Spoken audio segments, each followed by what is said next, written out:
What's up guys, it's Aaron from Gear Up and welcome to another episode, and I'm so happy to see you guys. Now, Sony's audio division this year has been on the roll, just producing products left and right, so it's an exciting time for all of us.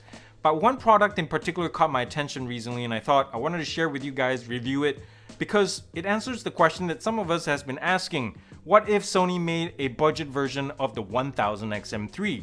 Yeah, and on top of that, made it water resistant, so a sports-oriented true wireless earbud with noise cancelling that sounds good at a cheaper price than the 1000XM3? Heck yeah, so we come to this, the WF-SP800N. And again, I think I should be getting a sticker every time I say the name right. And again, also, I think I figured out the naming convention for these guys, so let's break it down a little bit. WF is wireless something, and SP is, my guess, it's sport, and 800 is the time the idea was conceived, and N is, I don't know, it's just futile, so it's pointless. We'll just move on to the review after these messages. Let's do it.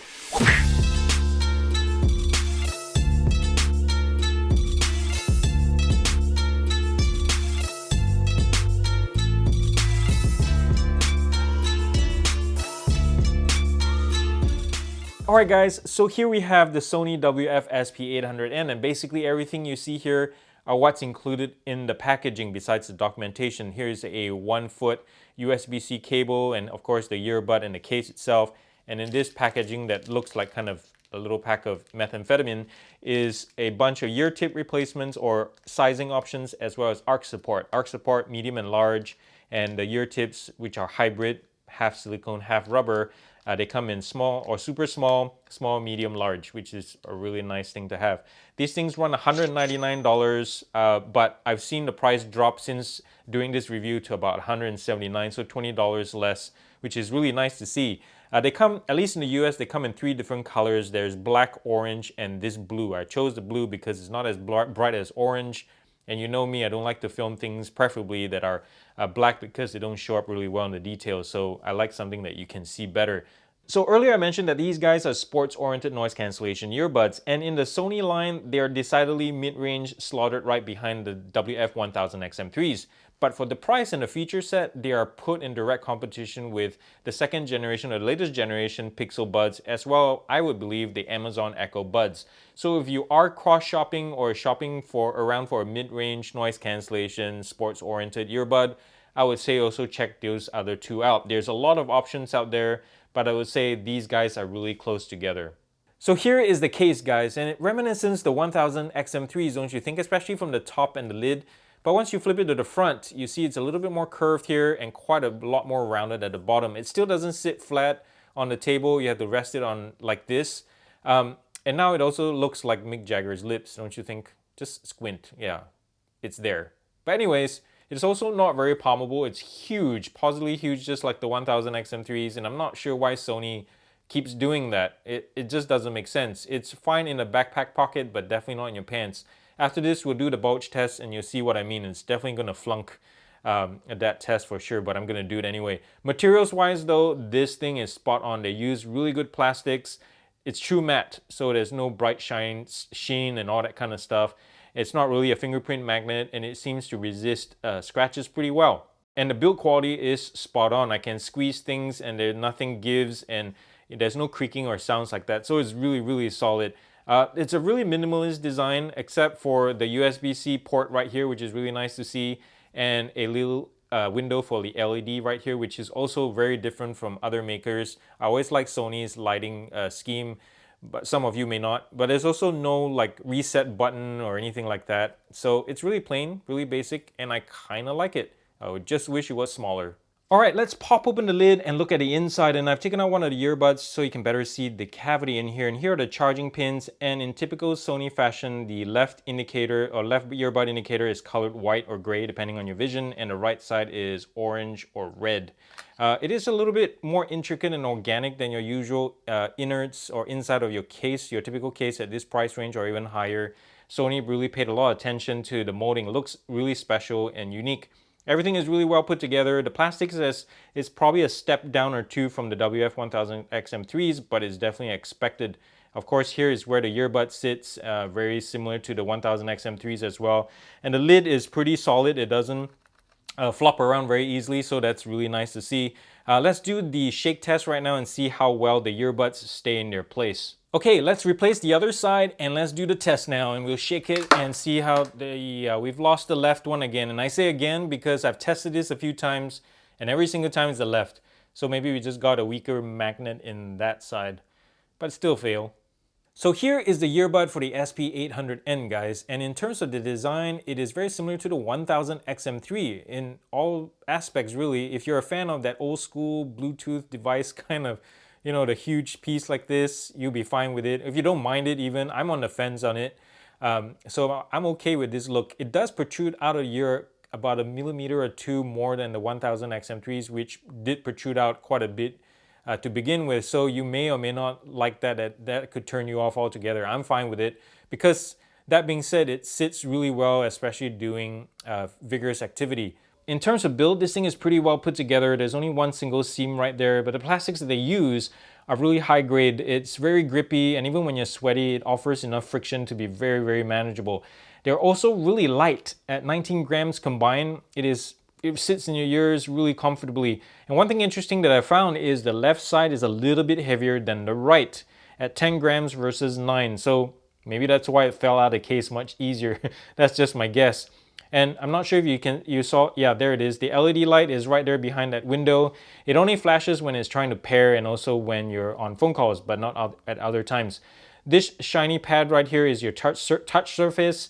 It accepts single, double, and triple taps as well as whole, so the whole gamut.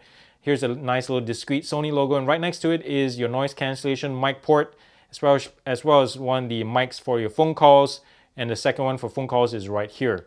Over on the back here, you see this really large window for the proximity sensor, and what it does is when you take the earbuds out of your ear, the media stops, and when you put it back in, it resumes. And it's really hard to trick this thing up, so it's nice to see. At the top here is what Sony does all the time, and I wish other manufacturers would do. I'm not sure if you can see this little nub. Is for visually impaired and for when you're feeling for these in the dark, trying to find them in the dark. If they're left on a table somewhere and you pick it up, these tell you that it's the left side. Only the left have these nubs. And I really like it. It's a really nice small touch that makes a huge difference. Down here are the charging pins, and here are the ear tips. I really like that they're translucent. Not everybody will like it, but I do like them. And this is why I love ear tips that have plastic inserts. They make it so easy to put on and remove. It's in a line. You see, I can do this right here, and it stays in there quickly, and it pops in there quickly, and it stays in. Now, popping the ear tips off, you see that the sound port is a through hole. There's no protective mesh or anything, so water or anything that gets in there, you can just shake it out and whack it out and it'll come out. But my guess is bigger debris, solid debris is going to be in there pretty permanently. Now, also you can see here better is the little notches that align and lock the arch support or the ear tips, wing tips in place. It's really nice and solid and very effective. And let's put this back on nice and fast. Look at that. I love plastic inserts in the ear tips. They make them so easy to remove and reinsert. It's really awesome. So with noise cancellation on, I've been able to get 10 hours of battery life from these guys, which is actually pretty good. With noise cancellation off, it's around 14 or so. And with a pass-through mode, it's somewhere in between. I haven't tested that one out. Now with the case, it adds around another 9 hours, 10 hours of battery life, which is not class leading, but not bad at all. And because these guys are sports oriented, they're rated at IP55 water resistance. I wish it was IP67 so you can shower in it, but at least you can work out and wash them. So, you know, this is definitely better than the 1000XM3s, which had none. Now, there are a couple more features I want to mention about these guys is they have Bluetooth 5.0, so at least it's up to date now.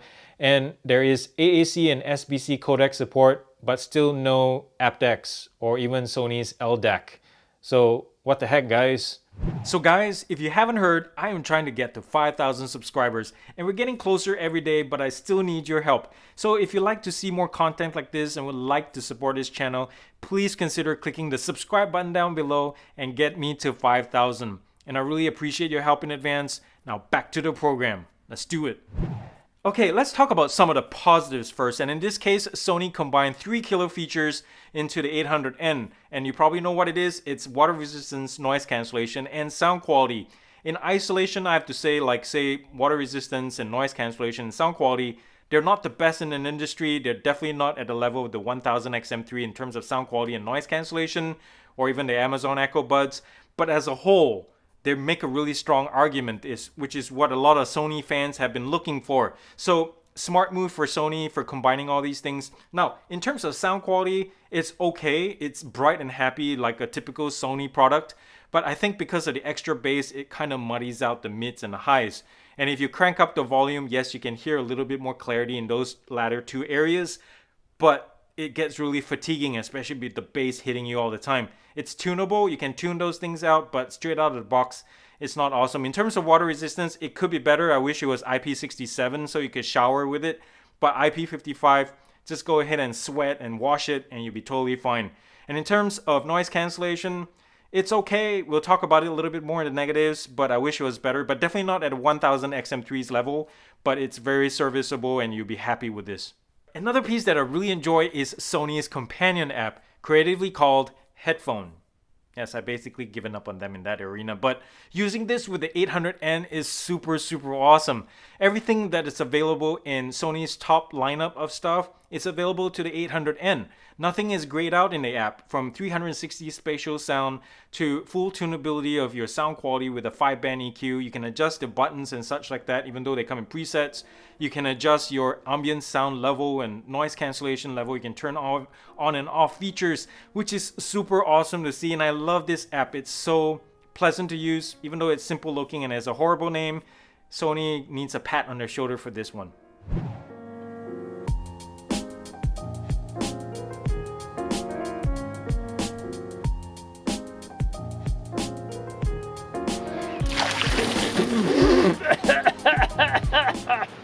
Alright guys, it is time for the Bluetooth test. I have some Radiohead playing on Deezer on high fidelity on my phone, and we're going to put it at the end of my deck and we'll see when it starts cutting out. Now, it is nice that Sony has moved on from Bluetooth 4.2 on the 1000 XM3s, and now we have Bluetooth 5.0 on these guys. The phone is at the end of the deck, the distance here is about 25 feet, so when we round around the corner of my house here, we should start seeing cutouts. This is roughly about 30 feet, and sure enough, it cuts out as expected, so nothing to complain. The Sonys meet the standards and perform as they should. And there's my son having fun right there. Want to photobomb it right there. So anyways, we're gonna move on to the phone call test right now and see how this does with noise cancellation and such. So let's move on to that one. All right, we're making it down my driveway. We're gonna find us some noise here to test the microphones on these during phone calls and how well the noise cancellation works. Now, little preface is, you know, Sonys have always gotten bad rep for having crappy noise cancellation. So I'm going to switch back and forth between the camera and the buds and to see how well these noise cancel. You can be your own judge and let me know down in the comments what you think. But I personally think after testing this a few times, actually Sony is listening slowly. They don't sound really good at all for the most part, but there is some tonality now. There is some semblance of bass. And it doesn't sound as echoey, if I'm not mistaken. The last ones I've tested, the 1000 XM3s, really sounded bad with a lot of echo. As you can see, there is still some harshness, some echoiness. It sounds a little bit distant, at least for people who are on the other side of the line. It will sound distant, but it's not bad at all. It's very usable now. I wouldn't mind using these for phone calls, although it's not the best I've ever tested or in the industry, but oh yeah. It's good. So let me know in the comments down below what you think, but I'm happy with this. Let's move on to the next thing.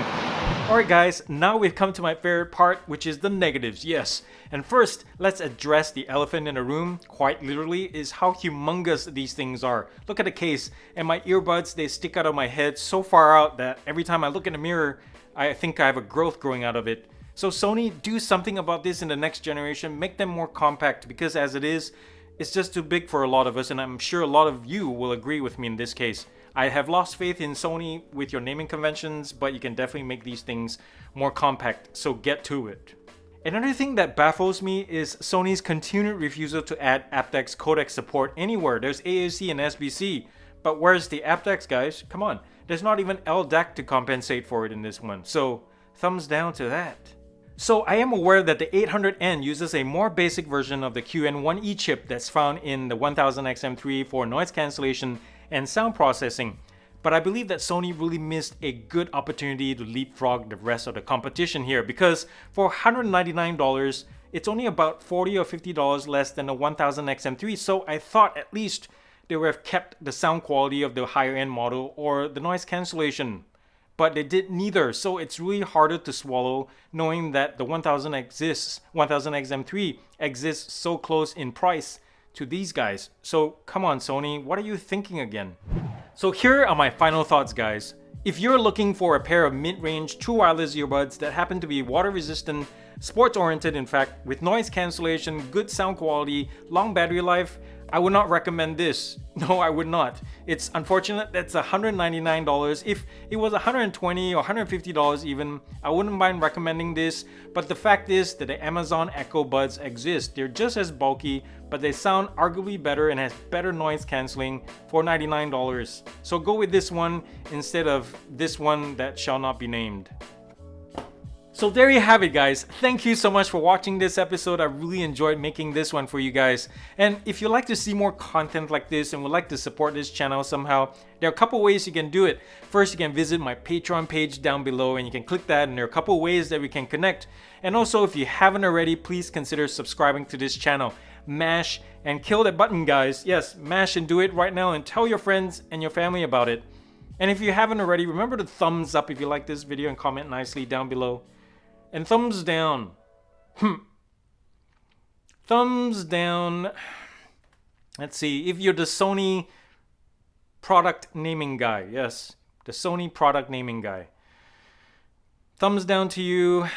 Maybe you had a hard life. I don't know. Maybe you grew up with a difficult childhood. You had dyslexia, or maybe you always played Scrabble with non-sanctioned words to get maximum points. And maybe that's how you got the way you are. Naming stuff weirdly.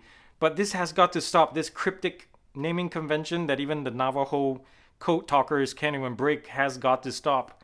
So it's time to grow up and use adult words like, you know, Toyota Corolla or hoverboard or Microsoft Vista Home Edition signed Ultimate whatever. But now that I'm speaking out loud, using proper names is also not that great. We've seen bad ones. So actually, Sony product naming guy, go back to what you're doing so I can keep making fun of you. Anyways, that's all I got, guys. Thank you so much for watching. I really love y'all, and I hope you're taking care of each other. Do something nice for somebody today out in the world, and I'll see you in the next episode. Until next time, peace out.